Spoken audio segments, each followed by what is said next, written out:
Welcome back to the Underdog Legacy Podcast. I am very happy to have you here. I'm very happy to continue this journey with you. I'm having a good time so far. Hopefully, you are as well. There was this guy I used to work with at Verizon. I did sales at Verizon for a decently significant period of my professional career. And there was a guy we used to make fun of. Not too bad, but like he made it so easy that yeah, yeah, we made fun of him. I mean, this guy bought the special lock-in biking shoes that locked into the pedals, but he never rode a bike on the road. He just bought those shoes for spin class. Okay, next level dedication. But he made the mistake one day of calling himself an elite athlete, and he never played sports outside of high school. That was it. Never went any further. And so the tagline, I was an elite athlete in high school, became quite popular around the workplace.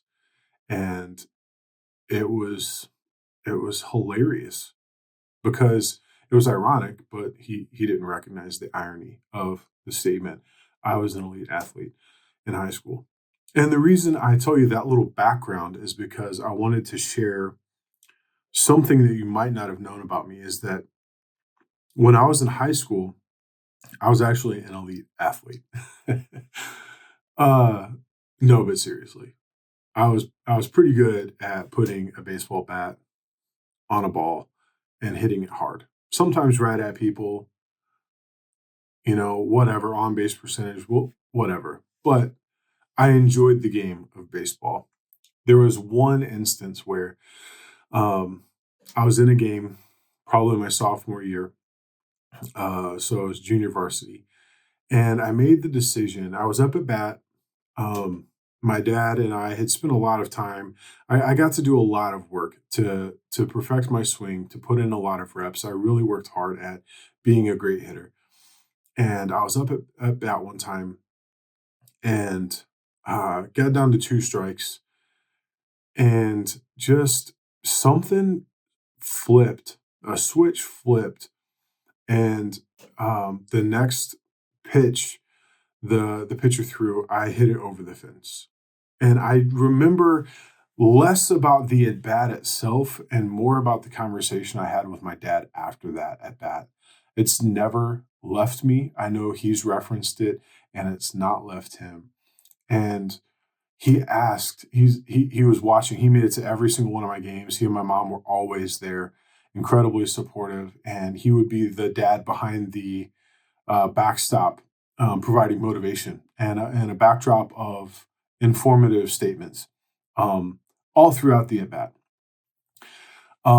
So he was front row seat to see what happened, and he asked me after the game, "What changed? What happened that caused you to hit that home run like that?"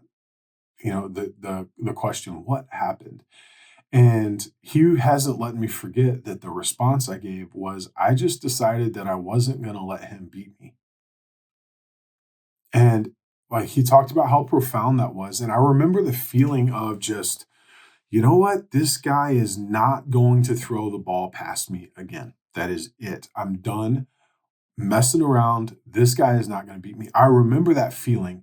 And there were a few times, a few other at bats where I was able to harness that emotion and that feeling again, and then have success on the baseball field. The reason I'm telling you that story is because I'm kicking myself now at 41 years old, wishing that I had fully grasped the fire in a bottle or whatever that phrase is of that emotion and that mindset. Because if I had fully grasped that mindset as a 16, 17-year-old and brought that to bear in other areas of my life, I think I would be much further along in the purpose and the mission that I have before me today. I was reminded of this feeling because I've been spending a lot of time in the car driving back and forth to the gym. The gym I'm going to now is about 35 minutes away. So I have way more time than I've ever had in a vehicle for a good long while. And so I spend a lot of my time listening to audiobooks and doing some thinking and some brainstorming. And I have a lot of time to process. And I recognized that feeling from that baseball field decades ago in my own mind and in my own spirit when it comes to the purpose and where I stand and how I feel today. And it's got me thinking, like, how many of us have had moments where you have actually experienced the powerful purpose that would actually catapult you from your struggle to a life of significance and legacy and building something that you're proud of and building a life that you respect. Like, how many times have we actually had that? We've captured that feeling for a period of time. Maybe you've been really successful in one area of your life and you've not translated that into other areas. Maybe there's been a project at work or a relationship where you've made this determination and you've kind of, I hate to use the word manifested, but you've defined what you want your reality to look like. And through the strength of your will and through the strength of your grit and determination, you've actually made that happen. Just like, as trivial as it is, I decided this dude is not throwing another ball past me. I'm going to crush the next ball that's within the strike zone. Um, I think that the secret is as simple as that.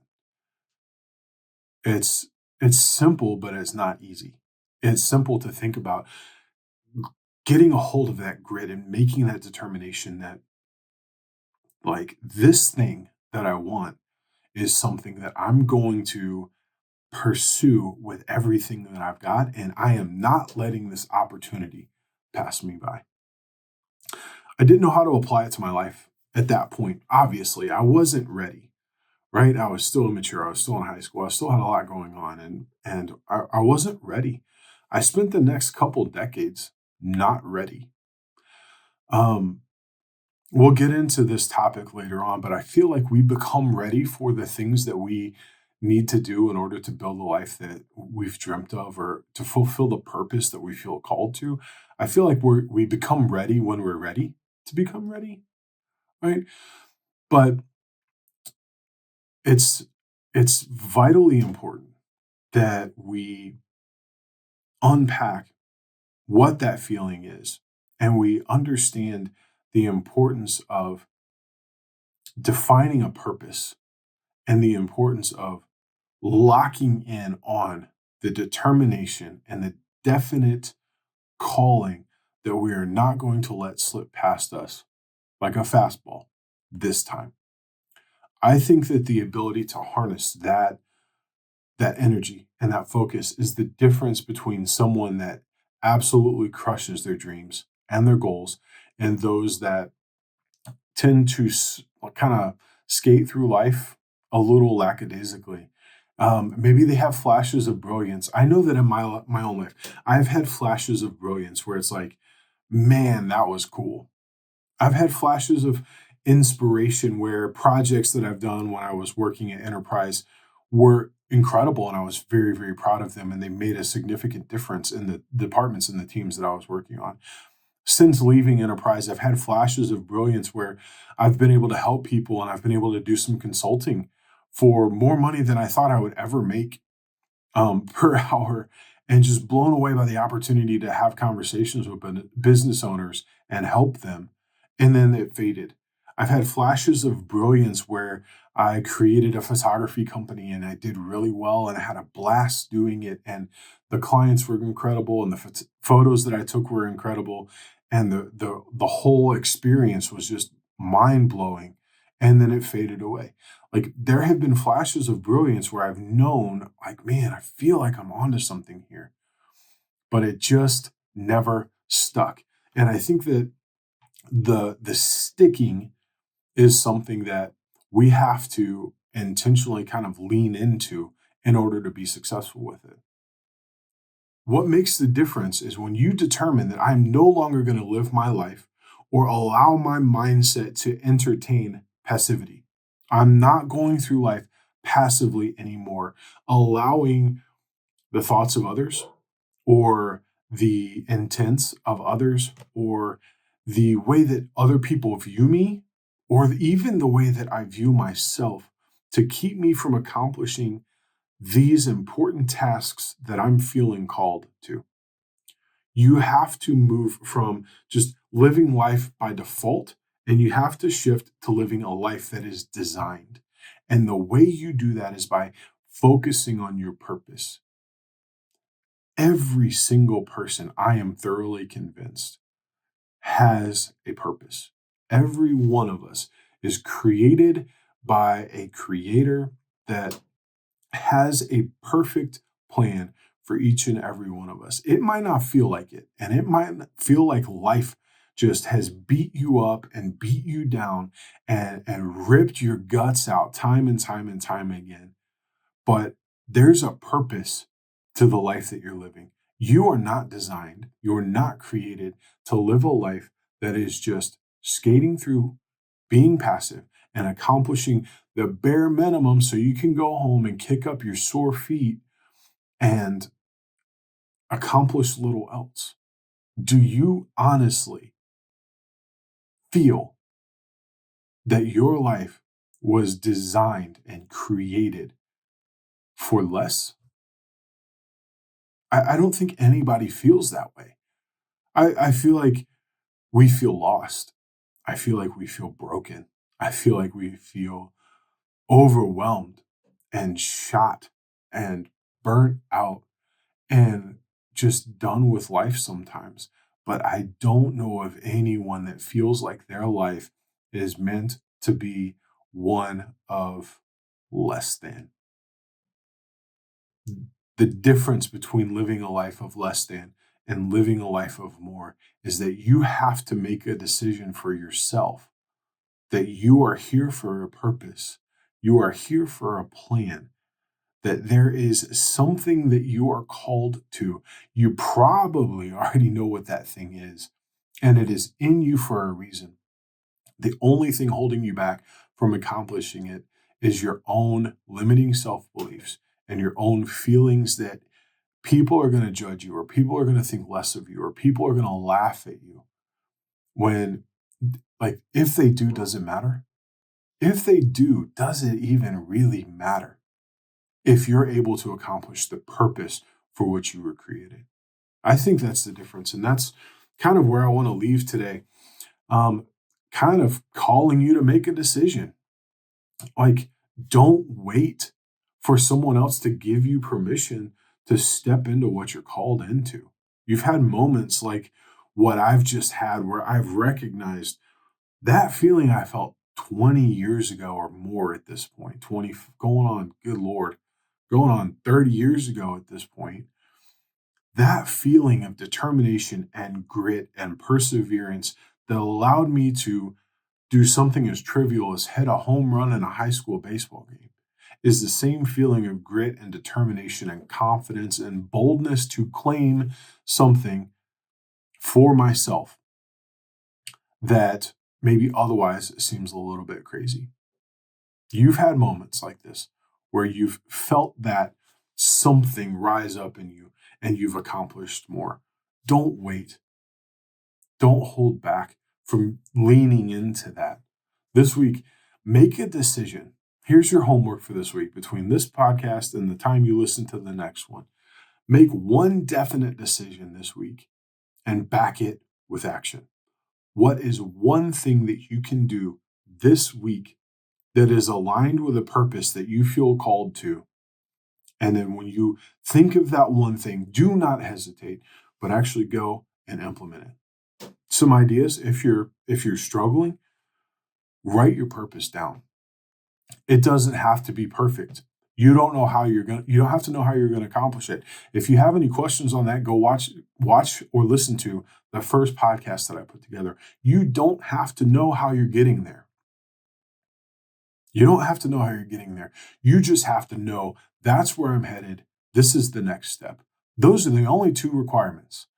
I'm going to that place. This is my definite purpose. This is my mission in life. This is where I'm headed. Know that, know where you are, and know the next thing. That's all you need to do. So focus on that this week.